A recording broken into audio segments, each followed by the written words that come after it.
realizar nuestros trabajos.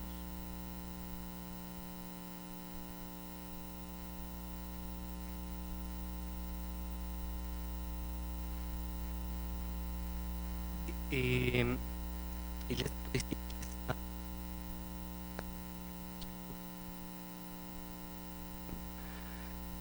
que esta relación de lo que se llama la economía es un gap, también otro,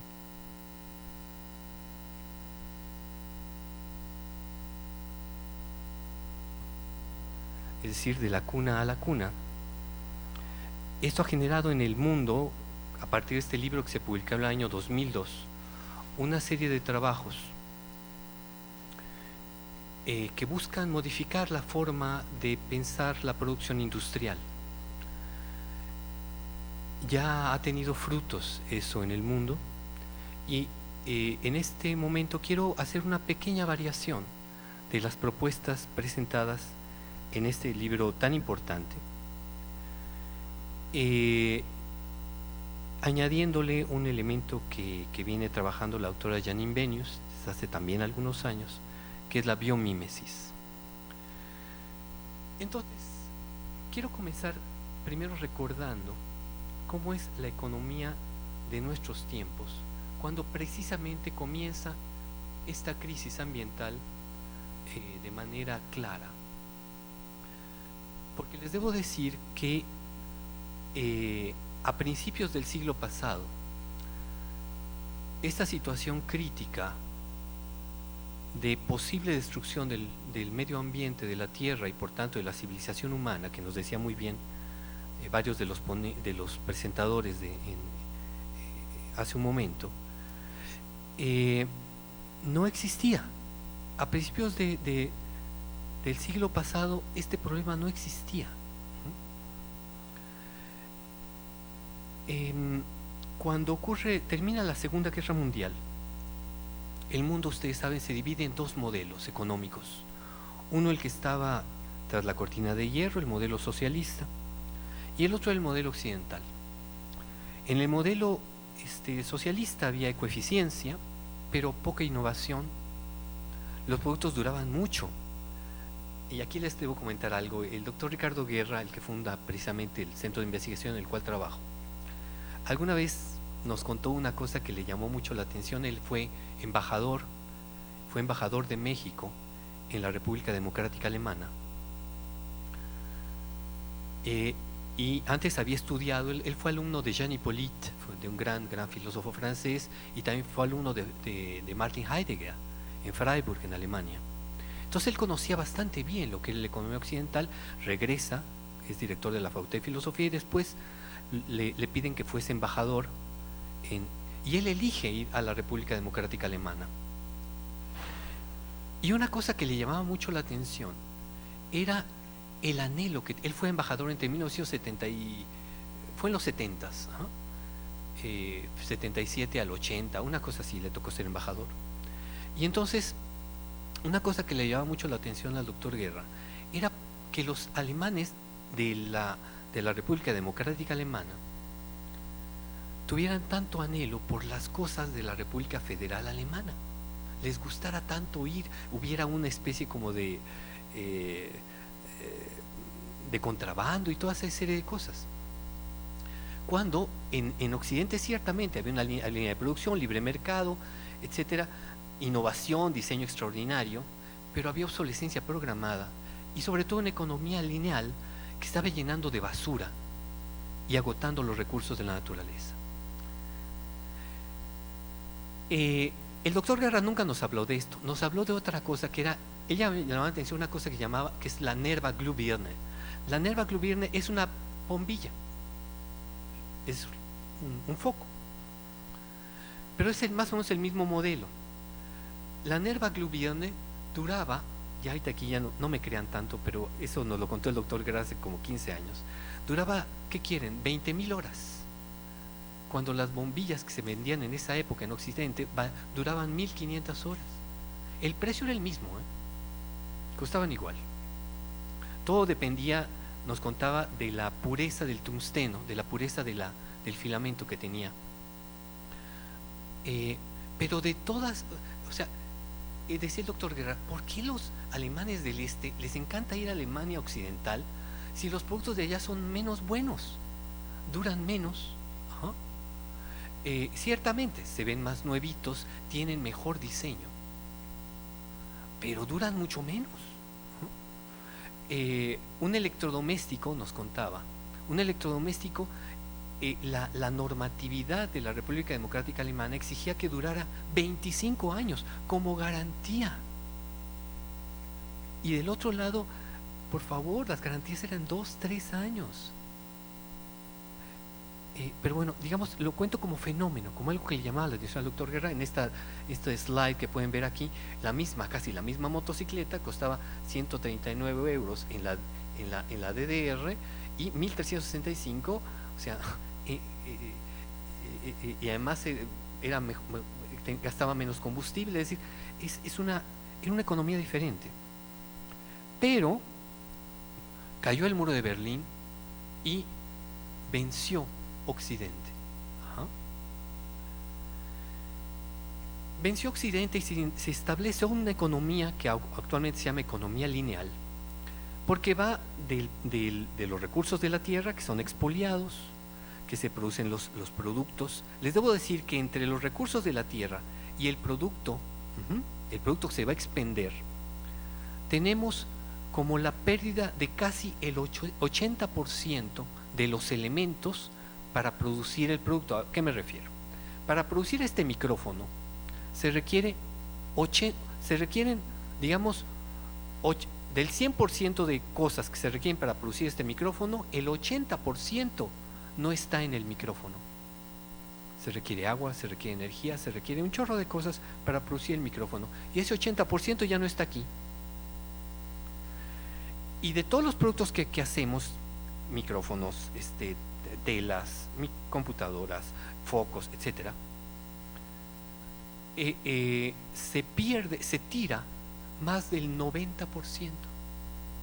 Es decir, estamos en una economía de agotamiento de los recursos de la tierra de manera increíblemente acelerada.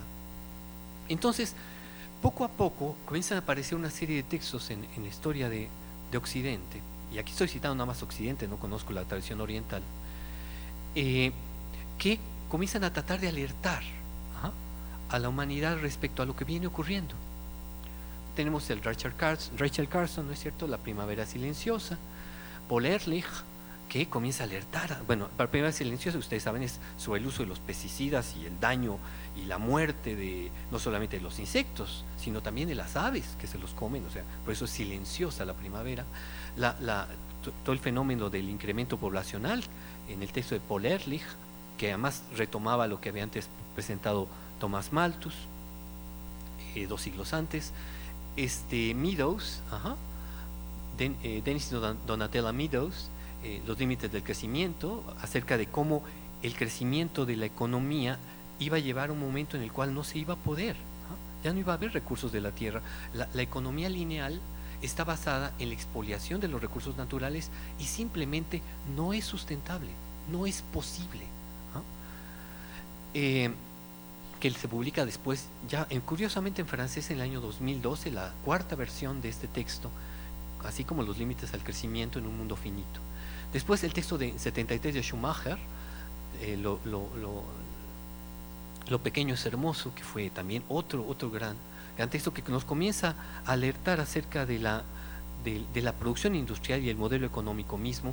Tiene un subtítulo que dice algo así como por una economía donde las personas sí sean tomadas en cuenta. Es muy interesante, realmente muy interesante el texto. Overshoot, el Rebasados, de William Catton, este gran sociólogo americano que nos intenta hacer también notar que la Tierra ya está en sus límites, y es un texto de 1980. Albert Bartlett, el de la Universidad de Boulder, en Colorado, con su libro también tan importante, esencial exponencial, donde también se mete con el asunto del crecimiento de la humanidad y cómo este es exponencial y por tanto la humanidad no entiende, que es la tesis fundamental de Bartlett, de que la humanidad no entiende el crecimiento de la población humana. Luego el informe Brundtland, de Geo Harlem Brundtland, la ministra noruega, Nuestro futuro común, que no es solamente de ella, es todo un equipo que se presentó en la Organización de las Naciones Unidas, y luego todos los informes del IPCC, después del informe Brundtland, y bueno, ya se venía pensando la creación de un grupo de científicos que trabajaran sobre el asunto. Ya llevamos 5 informes, el primero fue el del 1990, el último en 2013, la R5, aunque la versión extendida apareció apenas a principios de este mes. La Mega Machine, Serge Latouche, que es una persona que estimo particularmente, el que lanza la propuesta del decrecimiento, siguiendo algunas tesis ciertamente de Ivan Illich y de otros pensadores, pero como que la cabeza del movimiento es Latouche, y para mí una de sus grandes obras es La Mega Máquina. Cradle to Cradle, que mencioné hace un momento, de la cuna a la cuna, de McDonough y Braungart, otro texto fundamental para tratar de pensar otro modelo industrial, otra industria. Y cierro con un texto de James Lovelock que se llama La venganza de la Tierra, o La venganza de Gaia, porque es un texto simplemente apabullante. James Lovelock no es cualquiera.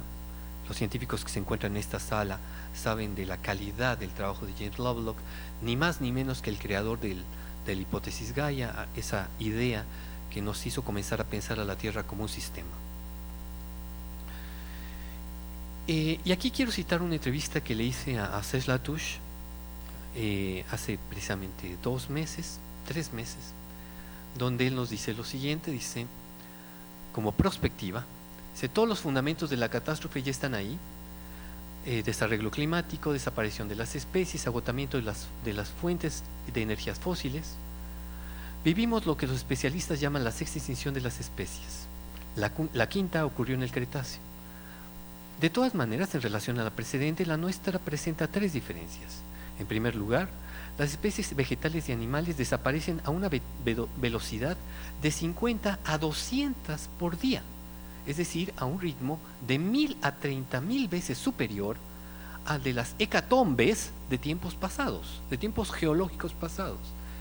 En segundo lugar, el hombre es directamente responsable de este abatimiento actual de lo vivo. Y finalmente, como tercer cualidad, el hombre mismo podría ser la víctima. Otro texto que salió también este año, de Peter Russell, Runaway Climate Change, que él está basado más bien en el informe 4 del IPCC. Dice, el calentamiento global es suficientemente malo. Las temperaturas de los últimos 100 años se han incrementado en 0.75 grados, es por eso que les digo, es el AR4, ahora ya es 0.89, si no me equivoco, es lo que ha aumentado la temperatura media del mar, de grado centígrado, por supuesto, y 1/3 de este aumento ocurrió en los últimos 20 años. El reporte 2007 del IPCC establece que para el 2090 las temperaturas habrán aumentado entre 2 y 6 grados. Incluso 2 grados, un aumento de 2 grados podría ser desastroso.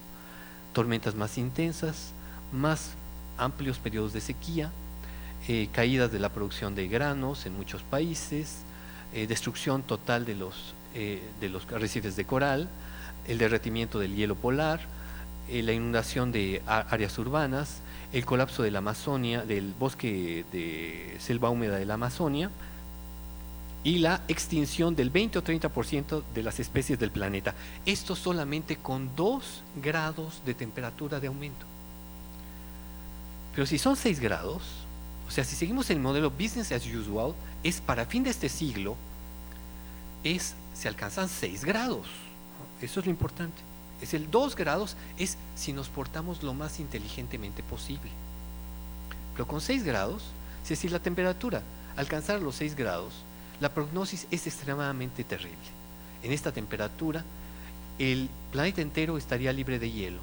Los niveles de agua, del mar aumentarían 70 metros. muchas especies de plancton, pequeño, o sea, bueno, ligero, cesarían de existir. Y el problema podría tener ecos en toda la cadena alimenticia, en la cadena trófica, trayendo la extinción de muchos peces, a mamíferos marinos y las más grandes ballenas. Mucha de la tierra sería desértica. Los huracanes serían de una inimaginable ferocidad. Y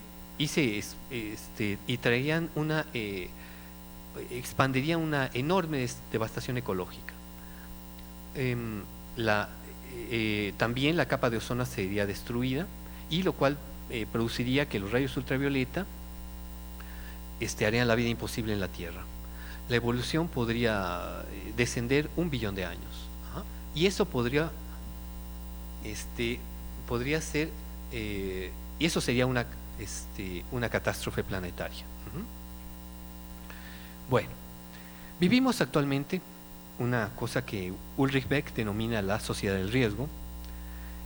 Una sociedad del riesgo que Richard Duncan, un sociólogo americano, en una teoría que se llama la teoría de Olduvai, pronostica que va a terminar más o menos en 2030. Esto debido a que, planteaba Duncan, el petróleo del mundo estaba descendiendo de manera acelerada y por tanto las reservas iban a durar no demasiados años. Ahorita con el shale gas que está explotando de manera desmedida los Estados Unidos, que lo hizo en este año ser, ustedes lo saben, el principal productor y exportador de petróleo de la Tierra, productor de petróleo de la Tierra, pero es una burbuja. Estados Unidos está explotando de una manera increíblemente rápida su gas pizarra, con una devastación ambiental terrible, y bueno, los especialistas dicen que esta burbuja va a durar más o menos 5 años y que en 8 años otra vez Arabia Saudita vuelve a ser el principal productor de petróleo. En nuestra época tenemos la quinta explosión demográfica con una tasa de crecimiento del 75%, agotamiento de los recursos naturales, calentamiento global, etc. Según la Fundación para la Vida Silvestre, han desaparecido el 53% de los animales de la Tierra. Si esto no es algo, este es su informe de este año, si esto no es algo que nos debería alertar, yo la verdad ya no sé qué podría alertarnos.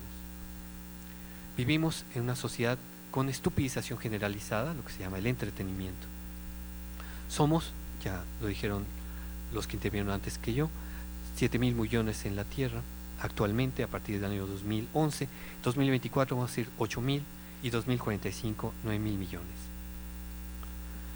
Los impactos del cambio climático, esto es la gráfica que hizo el doctor Stern, el británico, tratando de pensar qué va a pasar en la Tierra en varias categorías: alimentación, agua, ecosistemas, eventos climáticos extremos y cambios irreversibles y abruptos.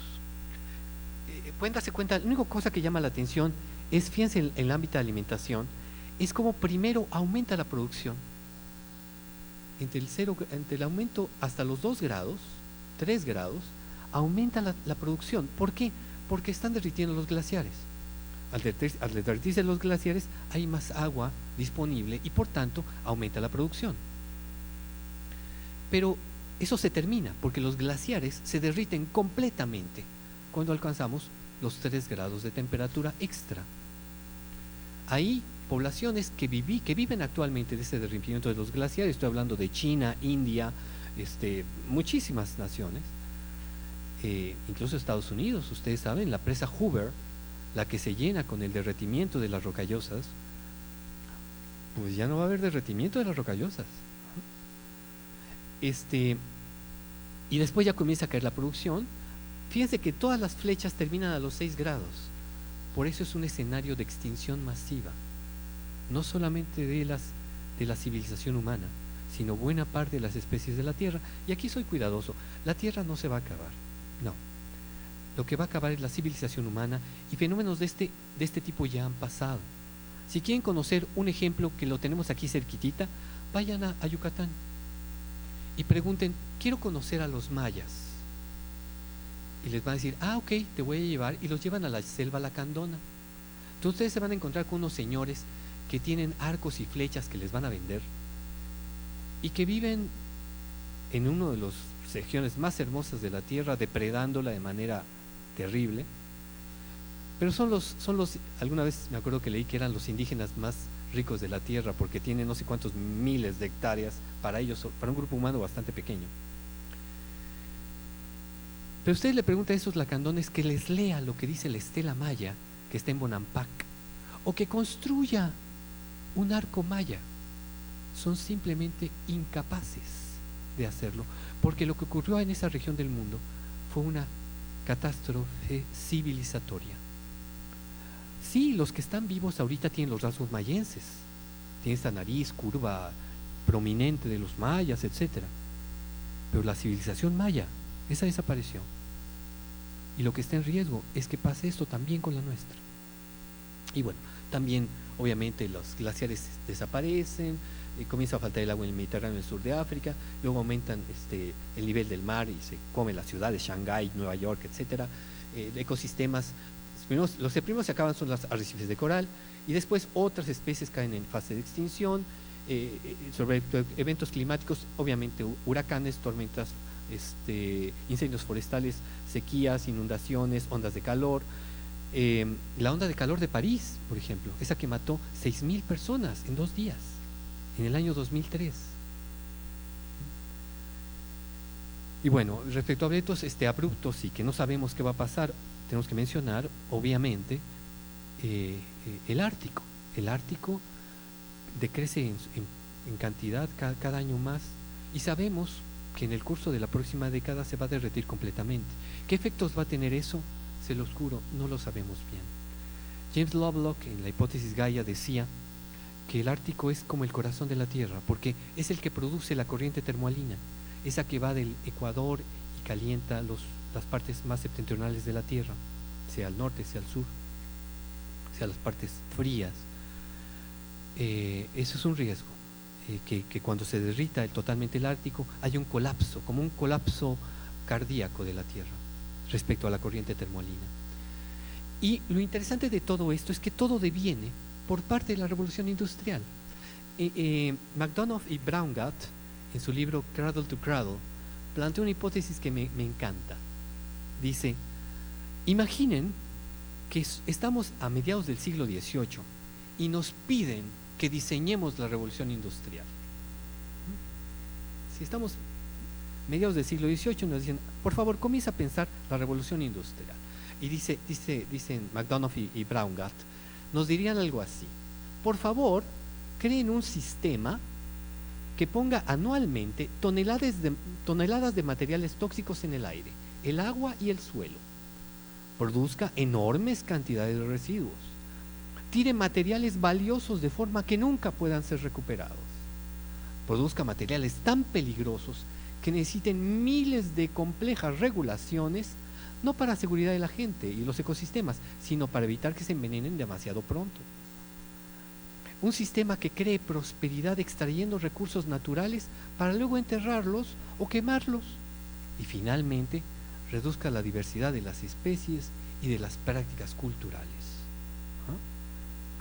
Obviamente, si nos pidieran a nosotros que hiciéramos algo así, diríamos: oye, por favor, no me pidas algo tan terrible.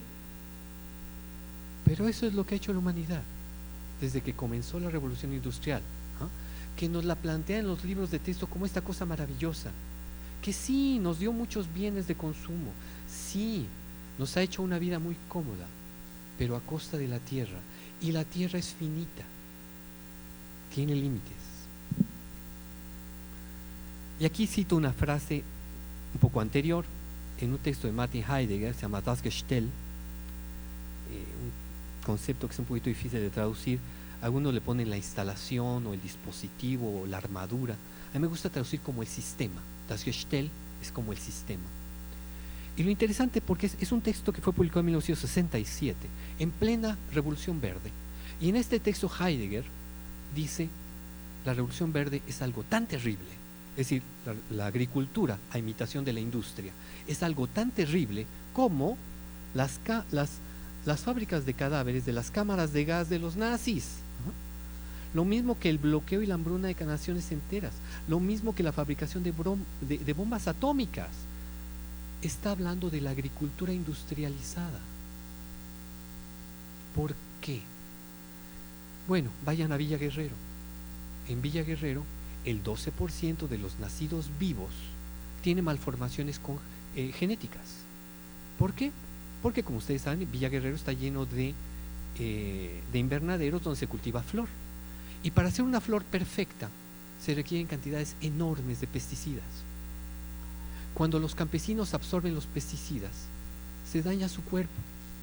Y la consecuencia no es solamente el aumento del cáncer y la enfermedad de los campesinos, sino el daño va hasta sus propios hijos. El 12% de los nacidos vivos, porque hay muchos que mueren, de los nacidos vivos de Villa Guerrero, nacen con malformaciones congénitas.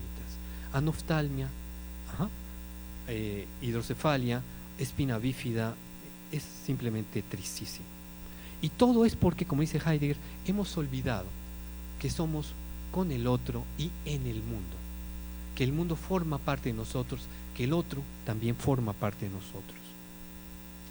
Las consecuencias de esto, y aquí estoy citando un texto que se publicó en el año 2010 por parte del President Cancer Panel, que es un organismo que creó el gobierno de George Bush Jr. para tratar de entender por qué estaba ocurriendo la epidemia de cáncer en los Estados Unidos. Ustedes saben, desde el estudio que publica Samuel Epstein en el 2005, está clarísimo que Estados Unidos tiene una epidemia de cáncer. Como lo dice claramente en su texto The Cancer Gate, Samuel Epstein, es un texto publicado en el 2005, dice Epstein, en Estados Unidos, 1 de cada 2 hombres vivos va a tener cáncer y 1 de cada 3 mujeres vivas va a tener cáncer. Es decir, estamos hablando de 120 millones de personas que va a desarrollar cáncer en el curso de su vida. Eso es una epidemia. Cuando sale este texto, y además es el decano de la Universidad de Chicago el que lo produce, obviamente con todo un estudio muy serio por detrás, el gobierno de Bush crea el President Cancer Panel, dirigido por el doctor Lassalle Lefal, un oncólogo, y la doctora Margaret Kripke, uno de la Harvard University y otro del Anderson Cancer Center de Houston. O sea, oncólogos de altísimo nivel, y se pueden estudiar por qué es que es la epidemia de cáncer. Y dicen, bueno, tenemos 80,000 productos químicos en el mercado, que lo usan millones de americanos. Y de esos 80,000, son unos cuantos cientos han sido estudiados.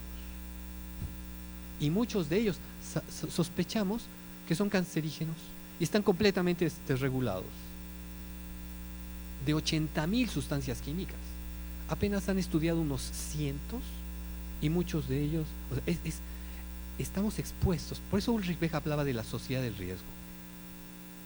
Y continúa el estudio y dice, habitualmente nosotros tratamos de reducir el cáncer con autoexamen, ¿no es cierto?, el mamograma, el ultrasonido, toda esa serie de cosas. Dice, pero si quieren ustedes detener el cáncer en su vida, en su familia, dice, en primer lugar, den preferencia a la comida orgánica. Espérate, a ver, no entiendo. Sí, coman orgánico. Cuiden los niveles de radiación de su región. Bueno, aquí nada más tenemos una sola planta nuclear. En Francia tienen un problema. Hagan que la comida no sea, que lo metan en microondas, no esté en plástico, sino en vidrio. ¿Por qué no nos lo dicen? ¿Por qué no hay una normatividad que ya prohíba, que diga los artículos de plástico no deben entrar en microondas? ¿Por qué no se venden microondas que diga no debe entrar plástico aquí? Esto fue publicado en 2010, les debo decir. Entonces, den preferencia a la comida que se produzca sin pesticidas, fertilizantes químicos y hormonas de crecimiento. Entonces ya no puedo comprar nada en el supermercado, porque todo lo que está ahí tiene eso. Yo sé, tenemos suerte, tenemos cerca a Hueyapan, tenemos cerca a gente linda que todavía hace producción orgánica.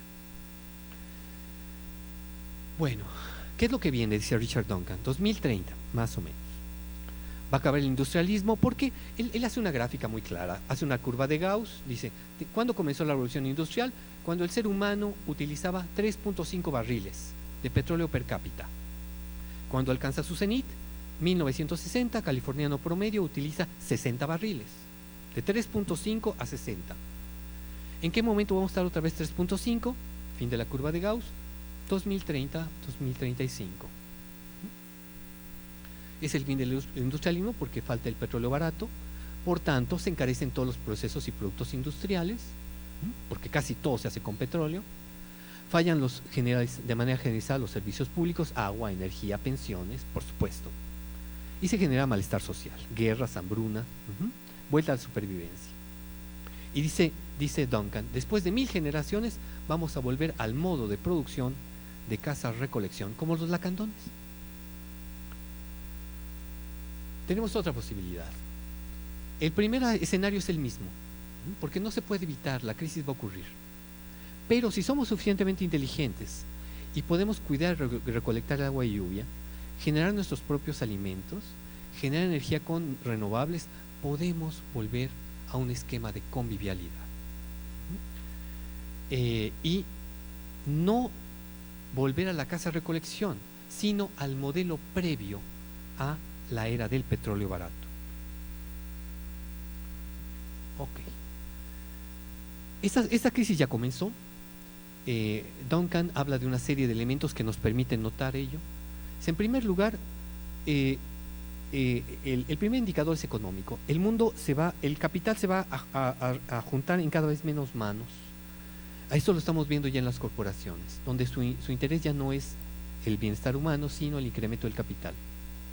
También tenemos otro signo que son las hambrunas, el consumismo, la locura, y las hambrunas y las guerras por agua. A eso me faltó ponerlo. Lo puse abajo. Las guerras por petróleo y guerras por agua. Ya comienza a haber guerras por agua. Recursos cada vez más escasos y caros. Y destrucción de la biodiversidad, calentamiento global, etcétera. Fin de la era del petróleo barato. Hemos convertido al mundo en esto, en basurero. Y mucho de esto tiene que ver con el modelo industrial. Y además hay una mentira en el asunto en este juego, y es que muchos productos que uno compra, yo levanto una botella de PET y dice reciclable, tiene una banda de Möbius, un triangulito, una banda de Möbius con un numerito, porque supuestamente es reciclable, pero reciclable no quiere decir reciclado. En toda la Tierra no se recicla ni el 10% del plástico que se produce. Las botellitas de plástico son un crimen. Comprar botellas de plástico es un crimen para la Tierra. No solamente los enferma a ustedes, porque esto libera ftalatos, libera bisfenoles policlorados a temperatura ambiente. No es sano tomar agua que está dentro de una botellita de plástico, sino que además el recipiente mismo se convierte en basura, que produce unas cosas terribles que se llaman gyre o islas del plástico. Hay 5 islas del plástico en los mares de la Tierra. Esta es la más grande. Esta se encuentra en el Pacífico Norte. Sus dimensiones, lo pueden ver en la grafiquita que está arriba, es de 2 veces el tamaño de Texas, que acuérdense, Texas es el estado más grande de la Unión Americana. Esta gyre tiene 2 veces el tamaño. Su espesor es entre 10 y 30 metros. ¿Y qué tiene? Tiene plásticos que los humanos hemos lanzado en cantidades enormes a la Tierra. Una vez yo vi una película de un belga que se metía un señor, no me acuerdo, Berg, creo que es el Berg el apellido, y salía de las costas de Bélgica y se metía y exploraba la gyre del Atlántico Norte. Entonces el barquito iba caminando, un momento se veía unos puntitos de colores, se detiene el barco, mete una red y la levantan, y es plástico, puro plástico. Y luego la cámara es un paneo y todo el mar, en kilómetros a la redonda, puntitos de colores que brincaban. O sea, es terrible, porque además cuando el plástico se reduce, se vuelve a hacer los pellets iniciales, y esos pellets se parecen mucho al plancton, y los peces se los comen, y luego las aves se comen a los peces. Estamos acabando con la biodiversidad por nuestro afán de tirar cosas, por el consumismo. Este es un río, ni parece, pero a veces se ve así el río Balsas. Bueno, Monsanto, no me quiero detener en esto, porque además la contaminación no es solamente de cosas grandes como los plásticos. Estamos generando un fenómeno que se llama la eutroficación, que es la destrucción de la vida, gracias al exceso de productos químicos, en este caso fertilizantes, pero también pueden ser pesticidas, etcétera, a la Tierra. Ese es un dato que publicó el doctor David Pimentel de la Universidad de Florida en Scientific American desde 1990. Fíjense lo viejo que es el estudio. Desde hace 24 años, David Pimentel dijo, las pérdidas que producen los insectos se han multiplicado por 2 desde que comenzó la revolución industrial. A pesar de que estamos gastando 10 veces más pesticidas que al comienzo de la revolución industrial. Es decir, la revolución verde, ¿cuál industrial? Verde, bueno, la industrial aplicada a la agricultura. La revolución verde ha sido un engaño. Nos obligó a gastar cada mes más dinero en pesticidas y a pesar de eso se ha duplicado los daños por las cosechas. Y además estamos generando super gusanos, super malezas, y eso lo conocen muy bien los que hacen organismos genéticamente modificados. Envenena a los campesinos, esteriliza la tierra, produce una dependencia. Una vez que un campesino le echa agroquímicos a su tierra, ya no puede salir de eso, porque está matando su suelo. Entonces está condenado. Y ahorita nos están pretendiendo esas mismas empresas que compremos organismos genéticamente modificados. Es muy vergonzoso. Ahora, y además en este mundo las corporaciones son los dueños. El mundo ya no está gobernado por naciones. Uno elige a sus gobernantes, pero ellos ya no son los dueños de la tierra. Los dueños de la tierra son las grandes corporaciones. Según un estudio de Gladfelder, Battistone y Vitali, las grandes corporaciones son las dueñas.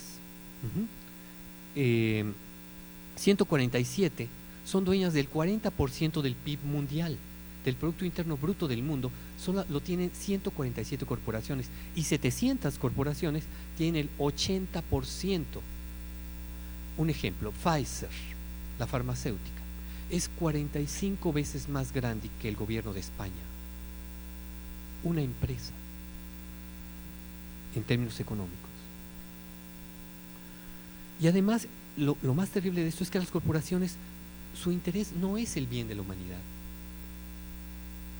es el retorno de la inversión. Y lo peor de todo esto es que somos nosotros quienes hacemos grandes a las corporaciones. Nuestro gusto por sus productos, que además muchos de ellos los enferman, es lo que está produciendo el fenómeno. El modelo financiero actual tenemos que cambiarlo, porque empobrece a las mayorías. 300 personas, las más ricas, tienen el mismo capital que 3.000 millones. Casi 300 personas son dueñas de casi la mitad del dinero de toda la humanidad. Ese modelo además no es sustentable. Cito a Kenneth Boulding, ¿no es cierto?, el gran economista inglés. Todo el que piense que el crecimiento exponencial puede continuar para siempre en un planeta finito, o bien es un loco o un economista. Y como dice muy bien mi amigo Serge Latouche, lo malo de nuestra época es que todos somos economistas. Nuestra opción, y voy para allá, es el decrecimiento. Además, aquí en México tenemos un problema extra, que es el fracking. En Europa han sido suficientemente inteligentes para poder emitir una ley que lo prohíbe. México no, tenemos demasiado cerca a los Estados Unidos. No saben la tristeza que me dio el otro día. Escuché un programa en Radio Ibero, el de la Universidad Iberoamericana, alabando de tal manera el fracking que yo decía, pero ¿qué diablos es esto? O sea, abran YouTube y se van a encontrar al rector de la Universidad de Coahuila hablando maravillas del fracking, cuando son innumerables los estudios que están apareciendo en Pensilvania, Oklahoma, Iowa, donde la contaminación que produce el fracking, el agotamiento de los recursos. Si nos da miedo la minería de Tajo Abierto, el fracking es peor, y ya se está haciendo en 2 lugares de México a partir de la reforma energética, en Coahuila y en Veracruz. Y además, bueno, lo que hace no me quiero meter con la REA, con Germán Larrea, pero lo que hizo en Sonora es criminal, porque si ustedes van al cine, ahorita vayan al Cinemex, al final de las películas, del comienzo de las películas, aparece un mensaje del Grupo México, de la minera, diciendo, fue un accidente, lo que pasó en Bacanuchi, en el río Sonora, sí, no fue nuestra culpa. Es mentira. La misma Semarnat, con lo vendida que está, la misma Semarnat, y estoy hablando porque estamos haciendo ahorita un proceso precisamente al secretario de la Semarnat por apoyar el fracking, los consejeros del Consejo Consultivo, y esto es público, porque ya soy cuidadoso, porque la Semarnat, yo formo parte de la Semarnat, del Consejo Consultivo de la Semarnat, pero estamos muy a descontento con nuestro secretario.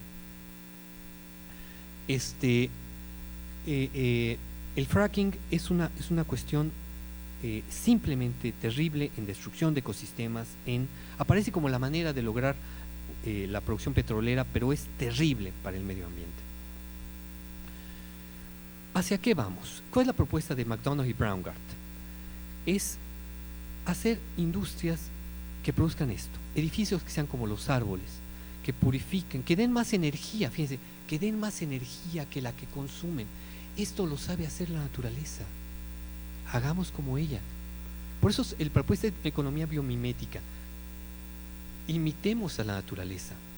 Hagamos como ella hace. Los genios están ahí, en la naturaleza. La naturaleza tiene ciclos cerrados. Lo que tira el árbol sirve de abono. La caca de los animales es abono. Son ciclos cerrados, no lineales. Necesitamos edificios que sean como los árboles, que produzcan más energía de la que consumen, que limpien sus aguas residuales, fábricas que sus efluentes son agua potable, productos que al final no sean residuos, sino que puedan ser alimento de plantas y animales, o que puedan volver al ciclo industrial y ser materia prima para otros productos, sistemas de transportes que mejoren la calidad de vida a la vez que distribuyen bienes y servicios. Se puede hacer un mundo de abundancia en vez de un mundo de polución y basura. Una economía biomimética implica en los ciclos biológicos hacerlos circulares y también los ciclos técnicos, que veamos de los productos que a la vez se pueden usar, degradar del medio ambiental y ser otra vez productos. Es decir, volver a una economía cíclica, como plantean en Cradle to Cradle. Es decir, este es un elemento, la biomímesis, la ecoeficiencia, hacer más con menos, el decrecimiento, la autocontención, el principio de precaución para que la industria, para que la tecnología y la ciencia no sigan llenando de monstruos. Ya nos llenaron muchos. Tenemos la amenaza de las bombas atómicas. Eso es un monstruo. No debería haber existido nunca la bomba atómica. No debería haber existido nunca los organismos genéticamente modificados. No debería haber existido nunca pesticidas como el glifosato. Son monstruos. No deberían existir. Tenemos que tener mirada de la totalidad, de que somos una sola tierra, una sola humanidad. Comprender la unidad con el mundo, la unidad con el otro. El modelo capitalista entonces tenemos que dejarlo atrás. Es neoliberal, consume, produce basura, agota los recursos. Podemos optar por una economía, sí, ya termino, una economía biomimética y que sea coeficiente, haga reciclado industrial efectivo, y esto lo podemos hacer con ingenieros contra la obsolescencia programada, es decir, que vuelvan al modelo anterior de la ingeniería, esta que producía cosas para que duraran. Es por eso que lo llamamos ecosocialista, Marx con Marx. Esta cosa que se está expandiendo ya por el mundo, la llamada sharing economy. Aquí no tenemos más que pocos ejemplos, pero si usted va a la Ciudad de México y quieren pasear en bicicleta, no compren una bicicleta, mejor compren una tarjeta del Ecobici y van a usarla donde ustedes quieran. Bueno, donde está la Ecobici. Y no tienen que comprar la bicicleta, sale más barato tener la tarjetita y ustedes se van a poder mover con la bicicleta muy bien. Eso es sharing economy. Y finalmente el decrecimiento. Voy un poco más por ahí. El decrecimiento lo toma y aparece en un texto de Iván Illich de 1970 que se llama El género vernáculo, con una metáfora que llama la metáfora del caracol. Dice Iván Illich ahí, dice, si el caracol es un animalito que ustedes saben, va produciendo su concha por etapas. No es un proceso continuo, son por etapas. Y si en un momento dado es chiquito y va creciendo el animalito, entonces va haciendo las conchas que lo van cubriendo. Si hay un momento en el cual el animalito se para, porque si hiciera el siguiente elemento de la concha, sería tan pesado que ya no podría cargarlo. Entonces el animalito detiene su crecimiento para conservar su calidad de vida. Es muy inteligente este animalito. aprendió a detener el crecimiento. Ojalá la humanidad fuéramos como los caracoles y no siguiéramos pensando que el crecimiento infinito es posible. Y escucháramos a los economistas de nuestras naciones diciendo, tenemos que crecer y crecer y crecer. No, no es por ahí. Ya no se puede. El planeta tiene límites. Eso lo plantea muy bien el doctor Raúl Olmedo, el profesor de ciencia política, en un texto que se llama Crecer o Decrecer, donde también publica Jean-Serge Latouche, en su libro La Décroissance Serene de este señor. Y bueno, también aparece como idea en este texto de Naomi Klein, que por favor regalarme mi amigo Antonio Sarmiento. Esto cambia todo cuando ella se da cuenta de que el capitalismo está en el fondo de la crisis que estamos viviendo actualmente. ¿Qué podemos hacer? Bueno, en primer lugar, y con esto ya termino, tenemos una serie de alternativas en esta economía biomimética. En primer lugar, impulsar las tecnologías que tienen que ver con las energías renovables, calentador solar de agua, estufa solar híbrida, células fotovoltaicas, LEDs, supercapacitores, aerogeneradores, proyectos de geotermia. Impulsar la recolección de agua, cisternas caseras, baños y mijitorios secos, baños de vapor. Todo esto ya existe, ¿eh? Si ustedes van a Huitzilac, al instituto que tenemos, que se llama Instituto Tecnológico para el Desarrollo Sustentable de México, tenemos casi todas ahí. En la casa de ustedes tengo ya varias. Ozonificador, para en vez de comprar garrafones, pues se puede ozonificar el agua, queda perfectamente limpia, yo lo uso hace 15 años. Sistemas de reuso de tratamiento de aguas grises, o llamados biofiltros, plantas de tratamiento de cavitación, eso está en desarrollo. Bueno, eso es un ejemplo nada más de cómo podríamos en Cuernavaca. Cuando yo hablo de andar en bicicleta en Cuernavaca, me dicen que estoy loco. Y tienen razón. Yo no puedo ir de Tlaltenango a la Glorieta Zapata. Me muero. Pero, si hubiera un camioncito que me permitiera subir mi bicicleta del centro a la parte norte de Cuernavaca, como yo podría perfectamente andar con mi propia bicicleta. Claro, es mejor la sharing economy. Es mejor que hubiera ecobicis en el centro y yo me moviera en el centro con el ecobici. Eso sería más inteligente. Hay que cambiar el sistema de transporte, mejorar el sistema de la bicicleta para que sea mejor para nuestro entorno, movernos con trenes y metrobuses, mover a gente en un coche. A ver, imaginen, ¿cuánto pesa una persona promedio? 70 kilos. ¿Cuánto pesa un coche promedio? 1 tonelada. ¿Cuánto cuesta mover 1 tonelada y cuánto cuesta mover 70 kilos? En términos energéticos, la misma distancia yo la puedo hacer 100 veces si voy solo a que si voy en coche. La misma cantidad de joules la puedo multiplicar por 100 si voy solo o en coche. Por tanto, si quiero ecoeficiencia, aprendamos otra vez a usar nuestras piernitas y andar en transporte público. Mejoremos el transporte público. En México es vergonzoso, vergonzoso. Nuestros amigos franceses, y hemos tenido alumnos que vienen de Francia y no solamente de ahí, algunos amigos decían, oye, ¿cómo funciona el sistema de transporte en Cuernavaca? Porque no entiendo nada. En ningún lugar hay un diga, ¿y para dónde la ruta 3? Y a veces me subo a la ruta 3 y me llega a otro lugar. O sea, ¿cómo funciona? Es porque nuestro sistema de rutas está organizado bajo el modelo del rutero, rutero por persona. Entonces yo quiero que pase por la casa de mi abuelita, pues me voy por la casa de mi abuelita. O sea, es un caos. Ya hay un trabajo por parte de la Secretaría de Movilidad en esa dirección.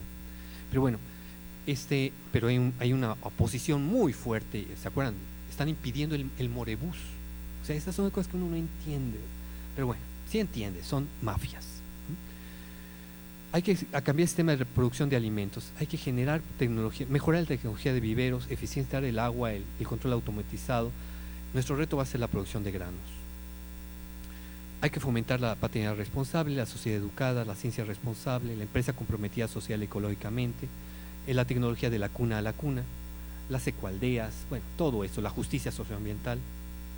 Y finalmente, ya con esto termino, podemos crear la conciencia planetaria. Es un objetivo de este foro. Este foro, estoy seguro, lo decía hace un momento Topilzin Contreras, están haciendo foros de ese tipo por todo el mundo y me da mucho gusto. Así tiene que ser. Tenemos que hacer el cambio y lo tenemos que hacer rápido. Una conciencia planetaria, apoyo internacional contra el dominio de las grandes corporaciones ecocidas. Hay que rechazar la propiedad intelectual. Y aquí me detengo un minuto. ¿Por qué hay que rechazar la propiedad intelectual? porque yo no soy dueño de lo que estoy diciendo. Lo que yo estoy diciendo lo sabe mi amigo Toño, mi amigo Eduardo Ramos. Esto es producto de lo que hemos hablado desde hace mucho. Mis ideas no son mías. La naturaleza no tiene propiedad intelectual.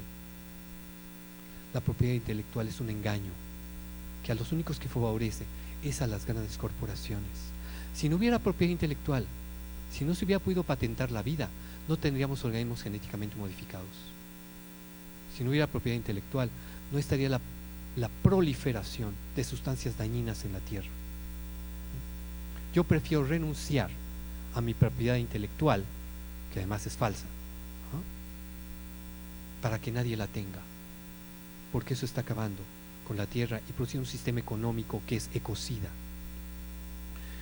Transferencia de tecnologías ecoamigables y buenas prácticas industriales, eso sería importantísimo. Hay muchas cosas que están diseñando en todo el mundo. Ojalá que se nos transfiriera y que todos pudiéramos gozar de ello. Y obviamente lo que tenemos aquí que transferirlo. Establecer convenios internacionales de las cumbres. Es el pulso de las economías locales, de las monedas locales. Tenemos que hacer que el dinero circule de manera local, que no se pierda tan fácilmente. Pensar globalmente y actuar localmente. Bueno, ¿será esto nuestro futuro? Esperemos. Muchas gracias.